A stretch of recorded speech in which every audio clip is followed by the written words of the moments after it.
Within Tensor it is very easy to define a profiled pocket. So let's take a look at this example, and let's say this is my profile of my pocket and this will be my side profile. Be sure if you use these two contours that the layer of the side profile is called profile and the contour of your pocket is being called contour, as you can see here. So let's start by moving to NC jobs and click on profiled pocketing, and you now only need to answer the questions Tensor will present you, and Tensor will do all the work and calculate the toolpath. Okay, so would you like to load a new tool? Yes, I would like to load a new tool with a start height of 20 mil.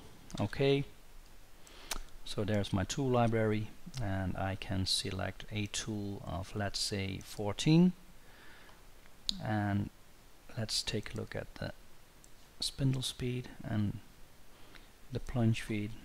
We can change this a little bit, and spindle speed might be 2500, and we'll select the tool. Okay, this is a Heidenhain question, so we will generate code in Heidenhain, but you can of course generate this for any controller like Fanuc, for example. You will now get a few questions, like for example, if there was a horizontal line in your side profile, what would be the step you would like to take? Well, Tensor presents you 11.2, which is 80% of the tool. So we'll just click on OK, because in this case we don't need this. The same thing accounts for the vertical lines in a side profile, which is Tensor mostly represents the cutting height of your tool. So we'll click on OK. The allowance on our profile will be 0.3, for example. The roughness on our profile could be, let's say, 0.4. OK. The approach height and retract height we can define. Tensor now calculates the toolpath, and we can finish our profile. Yes, we would like to finish it, and we will load a new tool, a ball end mill.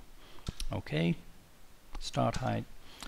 There's our tool library again, and we will select a ball end of, let's say, 4, which is not present, but we can copy the ball end 10, and we'll just change the diameter to 4 and 4, and let's say this is steel 37, and Tensor will calculate the spindle speed and plunge speed.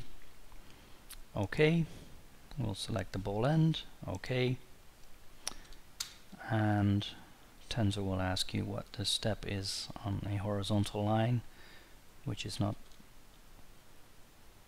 being used now, like the vertical line, and we don't want an allowance, so it will be 0. And you can then define the accuracy, the roughness of your surface. So let's say this is 0.5, and Tensor will calculate the toolpath for the finishing, which is now being generated, and we can convert this into NC code.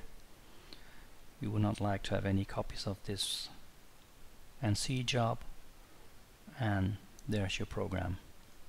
So if we take a look in 3D, you can see that it's being profiled. And if you want to simulate this program, we click on the I. We move to the Tensor simulator, and we'll click on the I button again. There's our product part, and we'll start machining it. So there you see the roughing part with our tool 14, and afterwards you can see the ball end mill starts finishing your profiled pocket. At the bottom of the screen you can see what the machining time is.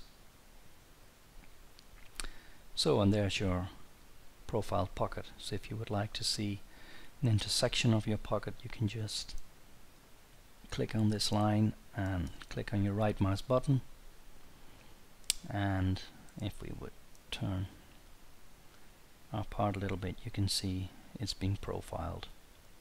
So it's quite easy in Tensor to define a profiled pocket.